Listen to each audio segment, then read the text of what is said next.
Salut! Avant de commencer la vidéo, je voudrais te parler d'un youtubeur. Alors je le fais jamais parce que j'ai une demande qui est tellement importante sur cette question-là que ça m'est formellement impossible, du coup je refuse systématiquement. D'ailleurs c'est même pas lui qui m'a demandé de parler de lui, c'est moi qui prends la décision de mon propre chef de le faire. Mais j'adore ce qu'il fait, c'est excellent. Et ça s'appelle Marc vers l'agriculture de conservation. Je te mets le lien juste en dessous.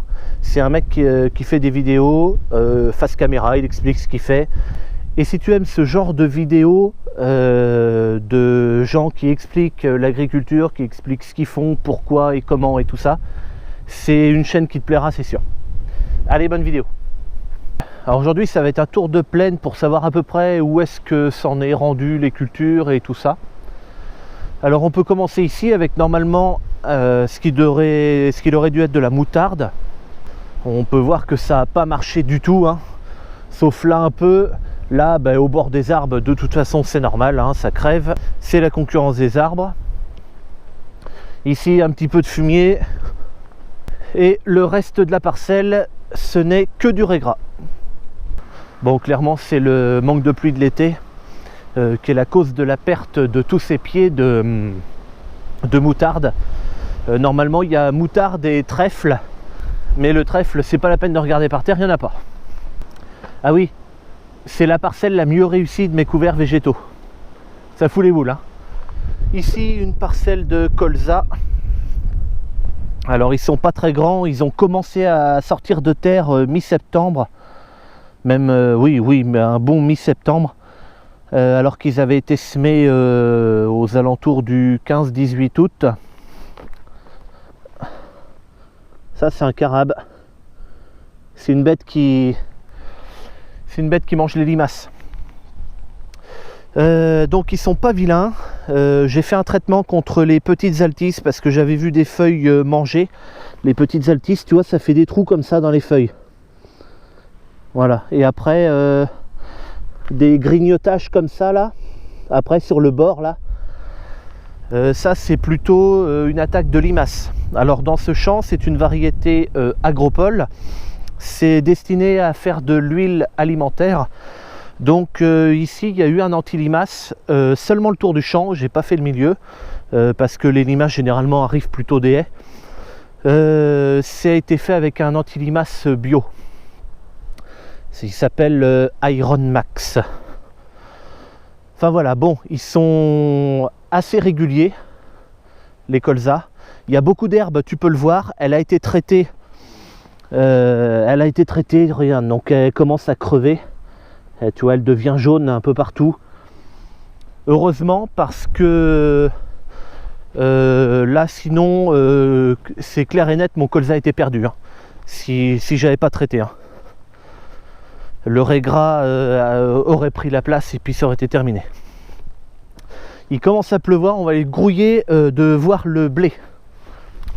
Ok, bon, nous voilà dans le blé. Il a été semé il y a une petite semaine maintenant. Non, ah bah non, il y a un peu plus d'une semaine. Alors on peut voir clairement une différence quand même entre là et là, tout simplement parce que là il y a un jour de plus que là. C'est-à-dire que j'ai commencé le champ ici et je suis parti par là-bas. Et donc là, alors ça c'est pas une chinte, c'est un équesson, mais c'est un bout de champ. Et il a été semé le lendemain de ça. On voit clairement la différence. Un jour c'est déjà beaucoup, hein. Les deux passages là qu'on voit, c'est le quad. Alors ça c'est papa qui l'a fait. Sur les pièges à limaces qui ont été faits, papa avait relevé des limaces mortes en nombre conséquent pour faire un épandage anti-limaces, seulement le tour du champ. Hop, donc les granulés à limaces, les voilà, à raison de 4 kg par hectare.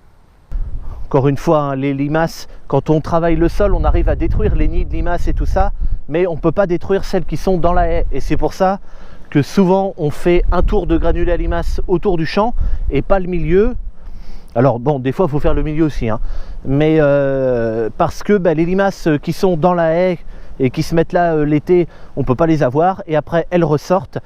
Et ça a l'air de rien comme ça, une limace, mais ça fait son bout de chemin quand même à la journée. Hein. Ici c'est du blé Césario. On l'a semé à 300 grains au mètre. 300 grains, alors c'est pas 300 grains au mètre linéaire, c'est 300 grains au mètre carré. Ça a été semé comme ça, et ensuite je vais t'emmener voir, j'ai fait des semences certifiées là-bas. Alors là il y en a aussi hein, de la semence certifiée, mais on va aller dans l'autre champ. Ok, donc ici c'est la toute première parcelle de blé qui a été semée. Alors j'ai fini les semis. Aujourd'hui on est samedi, je sais pas la date, un instant, samedi 24. Cette vidéo que tu regardes là maintenant, elle sort le dimanche 25. Samedi 24.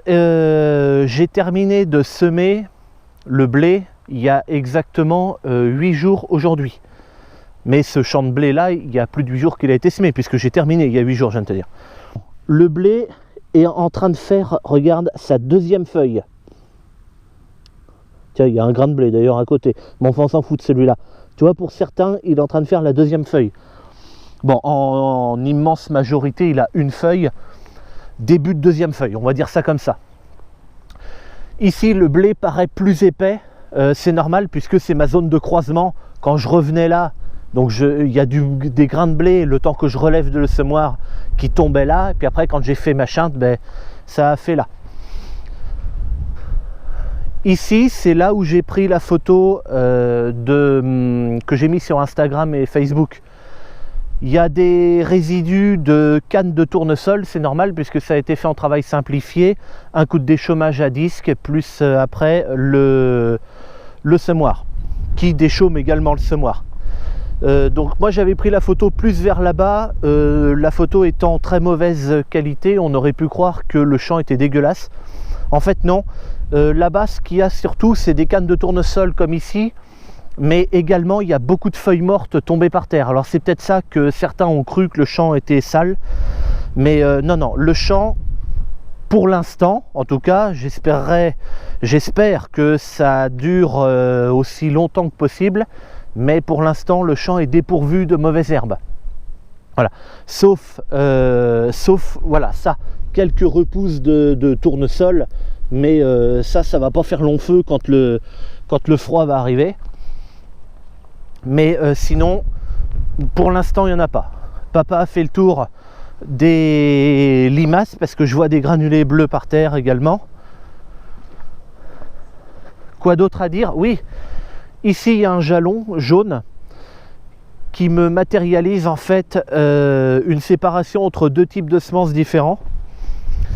Et ce qui fait que entre la haie qui est là-bas au passage de traitement, quoi, c'est une variété. Alors je sais plus, je crois que c'est Ténor peut-être. Ensuite, à partir du jalon jusque là-bas, il y a un autre jalon, c'est une autre variété. Et au-delà de ce deuxième jalon, c'est du sillon peut-être. Oh, je m'en rappelle plus. Enfin, je m'en rappelle plus, je m'en fous. Enfin, c'est écrit, hein, c'est écrit quelque part quand même. C'est le reste du champ, ça. On peut le voir un petit peu d'ailleurs. On dirait que le blé n'est pas tout à fait de la même couleur quand on regarde là et puis là. Bon, c'est une impression, peut-être que je me plante, mais voilà, on dirait que c'est pas tout à fait la même couleur. Le blé a été semé à 300 grains, je l'ai dit tout à l'heure, pour tout ce qui était semences certifiées, donc les 3 variétés que j'ai achetées. Et également, quand on fait la semence fermière, on ajoute 10%. Donc 10% de 300, c'est pas compliqué, hein, c'est 30. Donc 300 grains pour les semences certifiées, 330 grains pour la semence fermière. Voilà, je n'ai pas envie de m'occuper vraiment trop. Tu sais, quand tu es dans certaines dates, tu sèmes à 260 grains, ensuite de telle date à telle date, vaut mieux semer 280, puis après 300, puis après 300. Moi, je ne m'occupe pas de ça. Je sème à peu près 300 grains au 15 octobre. Et puis, non, alors normalement, c'est moins que ça, mais je m'en fous. Et puis ça me va très bien. Allez, bon ben de toute façon, ce sont les seules cultures en place en ce moment, colza et blé, avec, si je le compte, la moutarde. La moutarde. Et donc ben, le tour de plaine s'arrête ici, et puis moi je te dis à bientôt pour une prochaine. Salut!